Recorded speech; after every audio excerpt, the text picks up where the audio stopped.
रामकृष्णारी. जय शिवराय.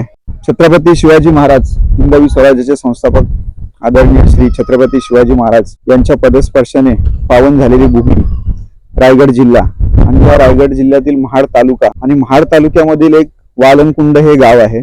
इथे एकाच ठिकाणी आपल्याला दोन मूर्ती बघायला मिळतात. एक आहे जी आहे की साक्षात आपल्याला छत्रपती शिवाजी महाराजांचा जो हा सह्याद्रीचा पर्वतरांगा दिसत आहेत त्याच्यामध्येच आपल्याला छत्रपती शिवाजी महाराजांचं मुखदर्शन बघायला मिळतंय. त्याच्या अपोजिट जस्ट आपल्याला आई वर्धायनी माता तिचं इथं निवासस्थान आहे. हे दोन्ही पिक्चर आपल्याला समोरासमोर बघायला मिळतात. त्याच्या बदल्यात आपण अजून नवीन सांगायचं झालं तर इथे आपल्याला एक जे कुंड आहे तिथे आपण तुम्ही पाहू शकता की इथे आपल्याला मोठमोठ्या प्रकारचे आपल्याला मासे बघायला मिळतात. त्याच्यानंतर हा आहे झुलता पूल जो पूर्वजांच्या काळात बांधलेला अजून पण टिकलेला आहे. अशा प्रकारे इथे खूप भाविक भक्त इकडे येत असतात दर्शनासाठी. आज थोडी गर्दी कमी आहे पण इतर दिवशी खूप गर्दी असते.